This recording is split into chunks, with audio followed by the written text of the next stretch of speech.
Well, today Ivory Coast is going to head to beat Guinea-Bissau, obviously in their capital, and they're now on top of Group A. Remember, in the Group A there is also Nigeria and Cape Verde, so it's going to be really a very huge battle down there. Welcome to the Rokani Media Football. How are you guys, and where you watching us from? Smash the like button, comment and share. If you're really watching us for the very first time, endeavor to subscribe to this channel so as not to miss out on stories that we do upload in here on a daily. And it has been a very good commencement of the African Cup of Nations down in Abidjan, and everything was really great. I watched the entire opening ceremony, and then the game went ahead to kickstart off. So they went ahead to obviously dominate the game, but there are lots of things that are really found as red flags. But you really feel like an opening game is the hardest game of the group. You know, if you went ahead to watch the World Cup, remember Argentina, the World Cup winners, they were beaten by Saudi Arabia in the opener. The game ended 2-1. You understand? So everyone thought that, something might happen and Argentina might not get out of the group, but they went ahead, obviously, lift the trophy. So even today, when you look at Ivory Coast and how they've gone ahead to play, it looked like they had a lot of pressure onto themselves. They really had a lot of pressure onto themselves, and they had to obviously try not to succumb to it. But what made it okay for them is that early goal they got through Seko Fofana in the 4th minute. Outside the 18 box area, he went in for a shot and it went into the back of the net. Then 51 minutes later, Juan Felipe Crasso went ahead to make it 2, and that's how they went ahead, obviously, win the game of football. Smash the like button, comment and share, and we thank God for the gift of life, the Muslims, Barakallahu Fikum, and let's see how this went ahead to happen down there, how the stats were, especially into that game. They had 10 shots, both had 10 shots, 4 shots on target by Ivory Coast and 3 shots on target by Guinea-Bissau. 62% ball possession by Ivory Coast, that's why I told you they had a lion's share of the possession, and 38% ball possession by Guinea-Bissau. 561 passes completed by Ivory Coast, 354 passes completed by Guinea-Bissau, 88% passing accuracy by Ivory Coast, and Guinea-Bissau had 81% passing accuracy. Ivory Coast had 10 fouls and Guinea-Bissau had 11 fouls. Then 2 yellow cards to Ivory Coast. I'm going to talk about that yellow card when I talk about Ndinka, who was once linked to Arsenal, and 1 yellow card to Guinea-Bissau. 0 red cards were awarded to both sides, 2 offsides to Ivory Coast and 1 offside to Guinea-Bissau. 6 corners to Ivory Coast and 2 corners to Guinea-Bissau. And as it stands, the table, I don't know whether it's really gonna show up. All right, it is gonna hit to show up. Ivory Coast is top with 3 points. Equatorial Guinea there with 0 points. Nigeria is having 0 points. And I think Ivory Coast should, Equatorial Guinea is there 0 points. Then Nigeria 0 points. And remember, Nigeria, I think they open up tomorrow with Equatorial Guinea. That is it. They open up with Equatorial Guinea, and that's going to be really great for the side of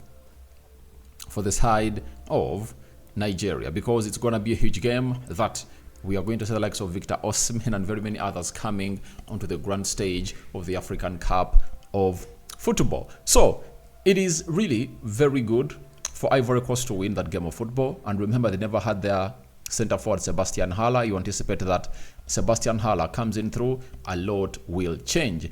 But I saw a slow start, you know, but they showed us that they can obviously build from the back. I really like the way Ndika went ahead to obviously play onto the left side of the central defense, and they went ahead to put in a very good shift. You know, in the midfield, they had Frank Kessié. They also had this other guy who plays for Nottingham Forest. What's his name? Soumare. So Soumare was into that midfield, and they really controlled it very well. And you know, when you're playing against Guinea-Bissau, you're not going to be tested a lot. So I'm just waiting for I think the final game. I think their game against Nigeria. That's the biggest game I'm really waiting for, to see how they're going to come out and act, because they never looked lethal in front of goal. They couldn't create chances, and I asked myself why they never took Amad Diallo of Manchester United, because it looked like they lacked a winger or a wide forward who could obviously create magic. That is it. Because their wide forwards were not really good. I don't know what's wrong with Wilfred Zaha. He's not part of the team. I don't know exactly what is wrong. Let me see whether he was on the bench, but I never saw him do some magic, you know. Zaha is out of this team.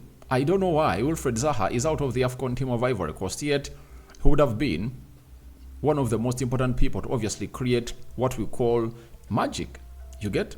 So, Nicolas Pepe came on, but I felt like he was not all that bright spot that you need. And if at all he's good enough, then why is he starting off the bench? You get?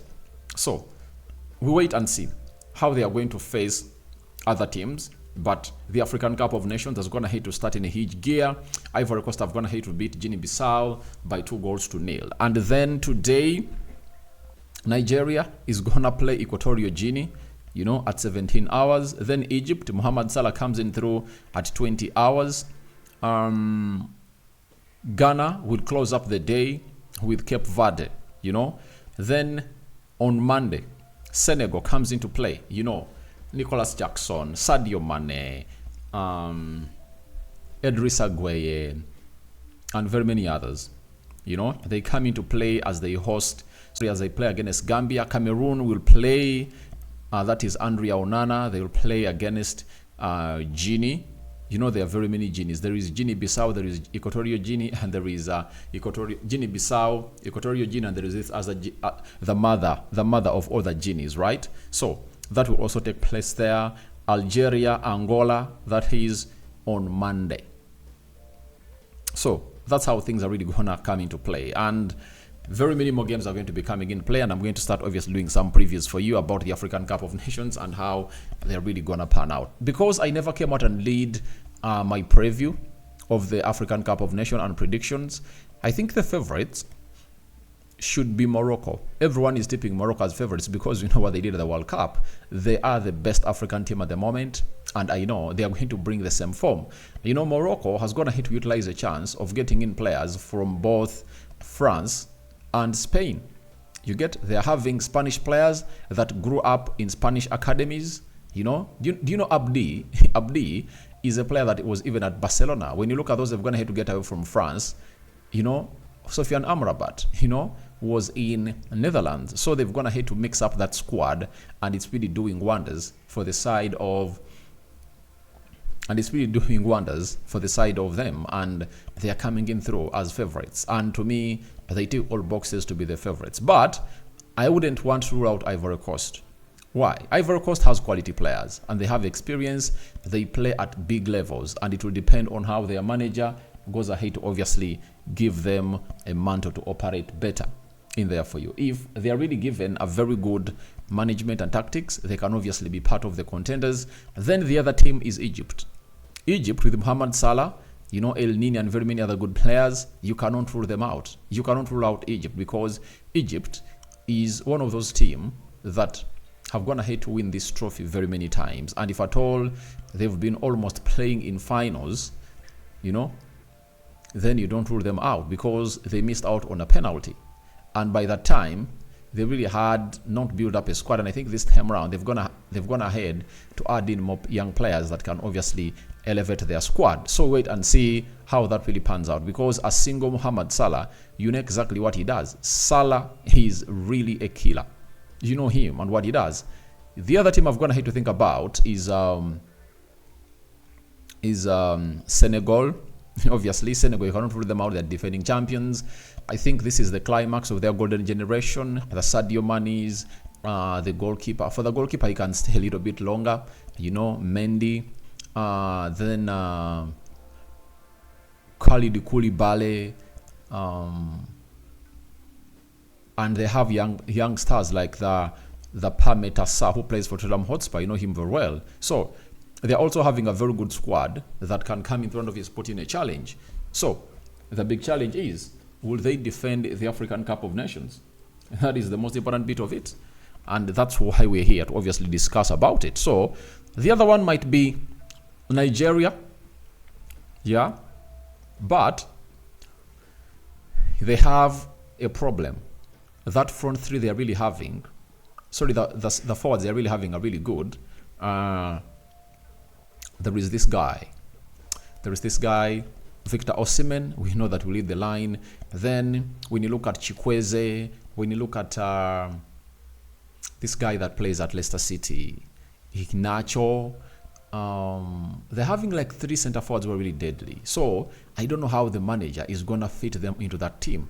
How is he gonna plan up his midfield? Ndidi, Iwobi, you know, and who? You get? That is really very important. They have a very good goalkeeper. I remember the day he came out to Old Trafford and had denied us to obviously score a goal until Scott McTominay came up the bench and really scored the winner after Jadon Sancho went ahead to sit down people and released Scott McTominay. So those are my favorites. But my number 1 favorite is Morocco. Ivory Coast is 2nd. Egypt comes 3rd. Senegal comes 4th. Nigeria is in the mix. Those are my favorites, and I think they're gonna do the needful. When you ask me about Tunisia, I don't really believe Tunisia can put in an effort to win this trophy. I respect teams coming from the Arab side.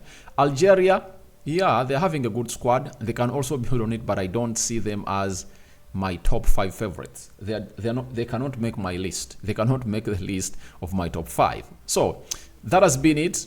They've gone ahead to win. That is Ivory Coast, their first game of the group stage. Very important. And wait to see how Nigeria performs tomorrow and Egypt. So guys, thank you very much for watching through. Smash the like button, comment and share. If you're watching us for the very first time, endeavor to subscribe to this channel so as not to miss out on stories that we do upload in here on a daily. Rokani David is my name. We sign out for now. See you later. And let's wait and see how other games are really gonna pan out in the African Cup of Nations. It's on until the 11th of February. Bye-bye.